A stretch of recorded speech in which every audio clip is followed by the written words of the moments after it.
বিসমিল্লাহির রহমানির রহিম।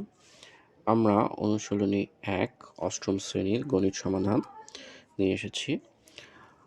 আজকে প্রথম অধ্যায়ের প্যাটার্ন অধ্যায়টি সমাধান করব অনুশীলনীর অংশ থেকে। ১ নম্বর প্রশ্নে বলা হচ্ছে ৩ ক্রমের যে ম্যাজিক বর্গ হয় এটি গঠন করার সময় কি হয়? এখানে ম্যাজিক সংখ্যাটি হবে ১৫, এটি সত্য। কেন্দ্রে ৫ বসে, এটিও ঠিক আছে, এবং ক্ষুদ্রতম বর্গক্ষেত্রগুলোতে ১ থেকে ১৫ পর্যন্ত ক্রমিক স্বাভাবিক সংখ্যা বসানো হয়, এটি ভুল। এখানে হতো ১ থেকে ৯ পর্যন্ত ক্রমিক সাধারণ সংখ্যা বসানো হয়, ক্রমিক সংখ্যাগুলো বসানো হয় স্বাভাবিক সংখ্যা। তাহলে ১ আর ২ যেহেতু ঠিক রয়েছে, তাহলে আমাদের এটির উত্তর ক। ২ নম্বর প্রশ্নে বলা হচ্ছে কোন যোগফলটি ৯ দ্বারা বিভাজ্য সংখ্যা? এখন কোনো সংখ্যা ৯ দ্বারা কখন বিভাজ্য হবে?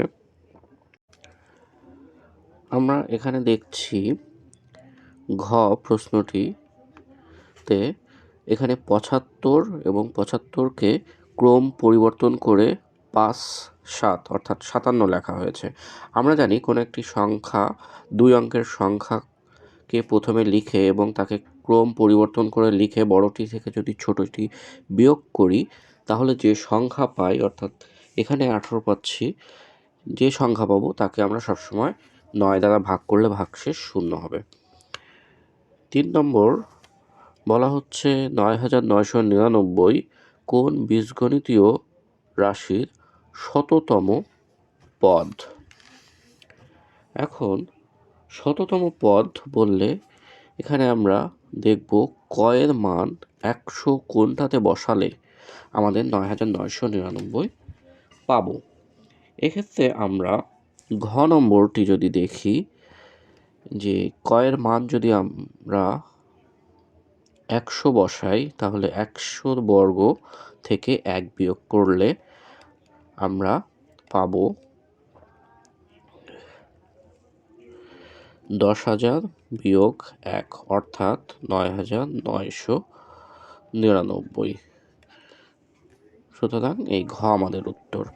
৪ নম্বরে বলা হচ্ছে ক সংখ্যক ক্রমিক স্বাভাবিক বিজোড় সংখ্যার যোগফল।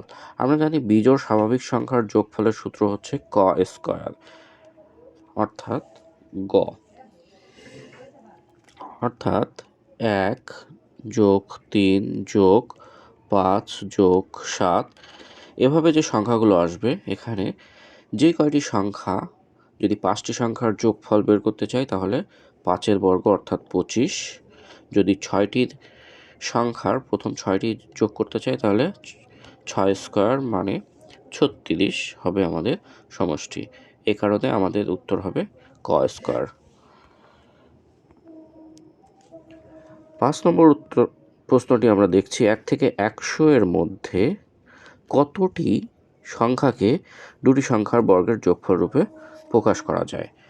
আমরা এর আগে অনুশীলনের আলোচনায় দেখেছিলাম এটি, যে ১ থেকে ১০০ পর্যন্ত সংখ্যাগুলোর মধ্যে ৩৪টি এরকম সংখ্যা রয়েছে যাদের দুটি বর্গের যোগফল আকারে প্রকাশ করা সম্ভব। এবারে একটি ম্যাজিক বর্গ দিয়ে বলা হচ্ছে ৬ এবং ৭ নম্বরের উত্তর দিতে। ৬ নম্বরে ক চিহ্নিত স্থানে উপযুক্ত সংখ্যাটি কত হবে? এখন আমরা দেখি এখানে ১৫ যদি আমরা বসাই, তাহলে আমরা একটি ম্যাজিক বর্গ পাচ্ছি, এবং সব ক্ষেত্রে আমরা যদি হিসাব করি, তাহলে সংখ্যাটি হচ্ছে ক এর স্থানে উপযুক্ত সংখ্যা হবে ১৫, এবং এখানে আমরা ম্যাজিক বর্গ সংখ্যা হিসেবে পাচ্ছি ৪৫।